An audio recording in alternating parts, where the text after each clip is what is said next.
Do you have an upcoming CASPer exam?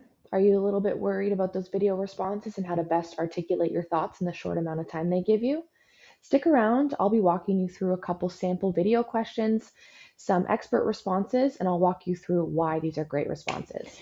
Let's start with a sample prompt. So here is something similar to what you will see on the real CASPer. You're an observer standing in the hallway. You witness two men make what sounds like inappropriate comments to the women in the hallway of your college. The women look uncomfortable after the interaction. So for CASPer video questions, you're going to have two questions that you have to respond, a minute for each. So here are two questions that may be associated with a prompt that I just read. Number one, what would you do or say in this situation?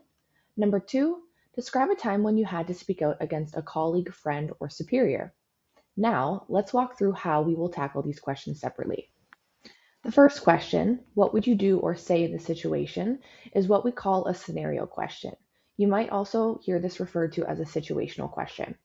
These are ones where you are put in a hypothetical situation and asked to respond or asked for the actions that you would take in response to the situation. We have a recommended structure for tackling these questions. This is really helpful to internalize, especially when you only have that 1 minute time frame to respond to the question. For scenario questions, the first thing we always want to do is highlight the most pressing issue or the most vulnerable person. Just a simple sentence right at the beginning that shows the evaluator that you have your priorities straight and you are prioritizing the most vulnerable person. Okay, this doesn't have to be verbatim, the most pressing issue is, or the most vulnerable person is, but just showing your concern. For example, in this scenario, my concern is X, or my main priority is X. Once you highlight the most pressing issue, the next thing you want to do is gather information. When it comes to CASPer prompts, you are never given the full picture. Okay, so you need to gather information through private conversations to get more pieces of the puzzle prior to presenting your proposed solutions. The reason we do this is to show the evaluators that you are not being judgmental, you are not jumping to conclusions, and you are getting the full story before providing your proposed solutions. Next and lastly, you want to provide those proposed solutions. Based on your information that you gathered, you want to provide 2 to 3 proposed solutions using our if-then sentence structure. We typically suggest you start with the best case scenario to show the evaluator that you're not coming off as judgmental and assuming the worst. From there, you'll move into a solution that is a middle ground or a compromise, and then finally leading off with the worst case scenario and how you would respond to it. So it would sound something like, if I determine this, then I would do this. Or if I discuss this, then I would suggest this. That is what the if-then sentence structure looks like. So once we put all of this together, let's see what an expert response would look like to the what would you do or say in this situation question. In this situation, I'm most concerned about the women who were on the receiving end of some potentially harmful comments. The first thing I would do is to make sure that they're okay. Additionally, I would also ask them if they were okay if myself, being just a bystander in the situation, is okay with me stepping into the situation to help resolve it. If they agreed, then I would reach out to the men to get a better idea of what their intentions were behind their comments. If they were not intending to be derogatory with their comments, I would explain how hurtful they can come across as and ask them to apologize to the women. If they were intending to be derogatory with their comments, but they were remorseful after the fact once I called them out on their behavior, I would once again ask them to apologize to the women and ensure that their behavior is in check going forward. If they were intending to be derogatory with their comments and they were not remorseful, I would escalate this further to either a dean or a guidance counselor to take further disciplinary actions, as I am just a bystander in this case. So there was our sample expert response to the what would you do in this situation question. The reason it was so great is because it followed our recommended structure, and I'll get into the specifics on that later. But I also want to point out that the expert did a great job at identifying their role in the situation. So you noted in the prompt, just a reminder, you were a bystander in the situation.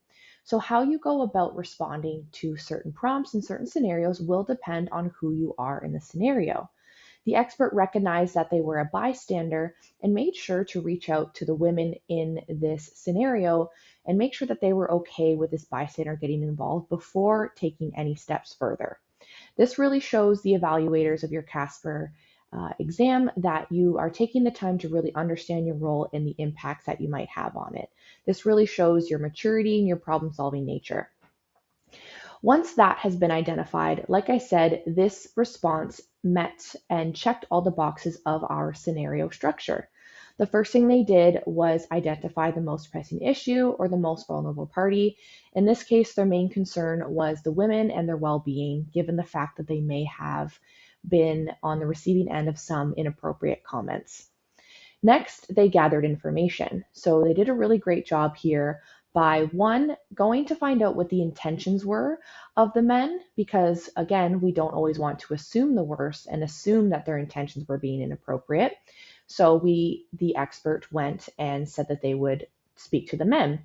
And then also, as part of the gathering information and identifying the role portion of it, the expert reached out to the women and said that they would only step into this situation as a bystander if the women gave them the okay to do so.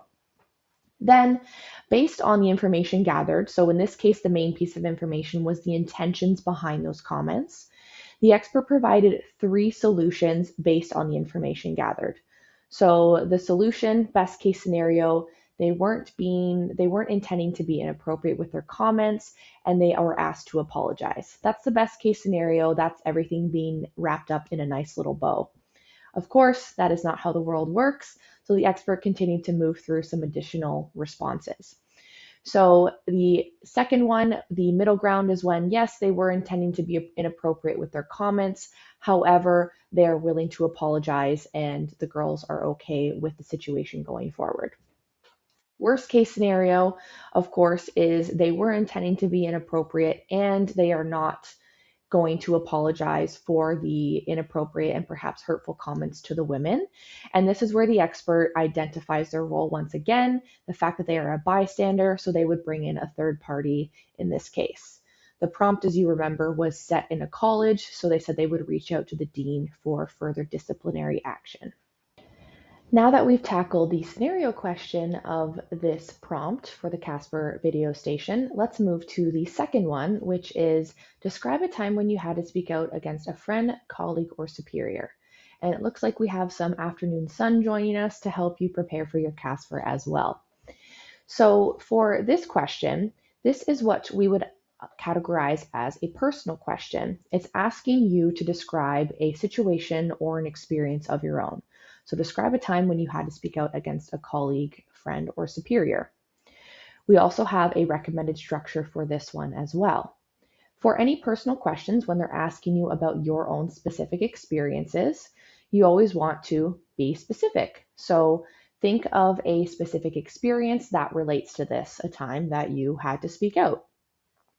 When it comes to any negatively charged prompts, such as speaking out against a colleague, a friend, a superior, or something to do with failure, you always want to, in your description of the experience, you always want to show how you overcame this challenge.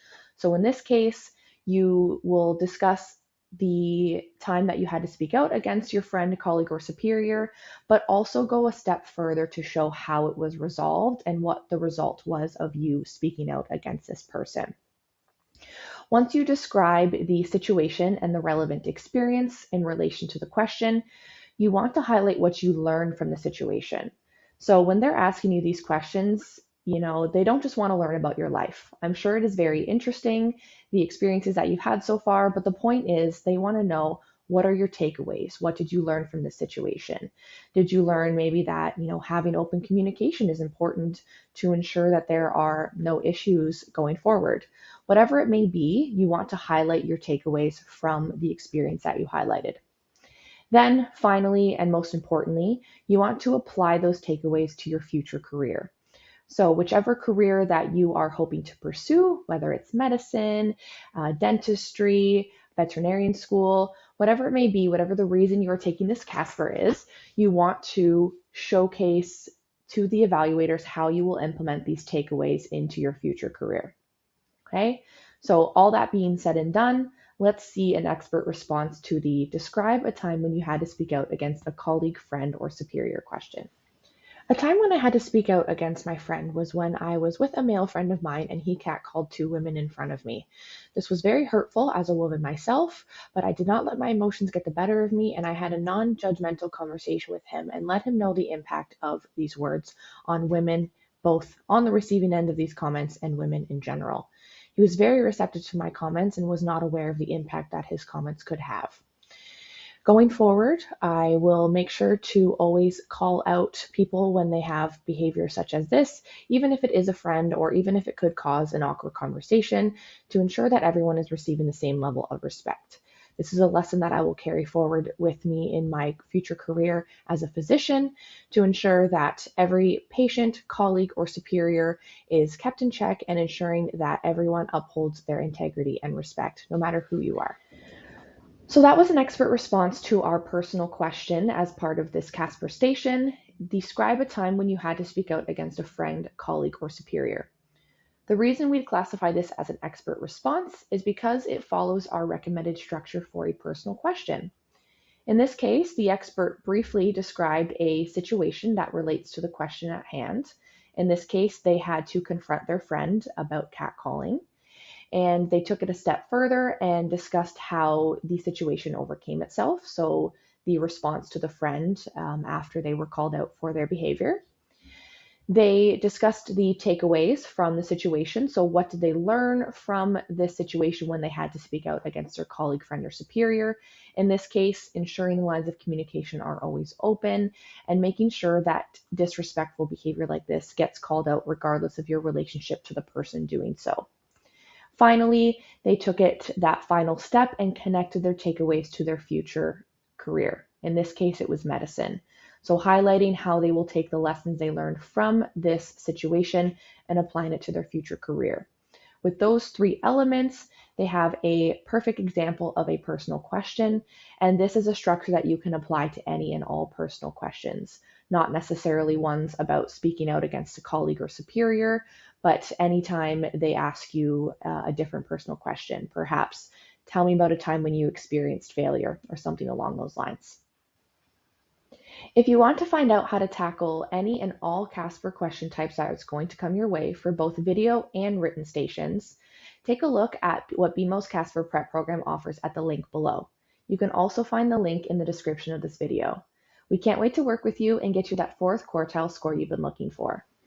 Stay tuned because we're going to have many more videos just like this one that will help you prepare for CASPer, any interviews you might have, and much more. Make sure to subscribe to our channel to make sure you get notified of those videos right away.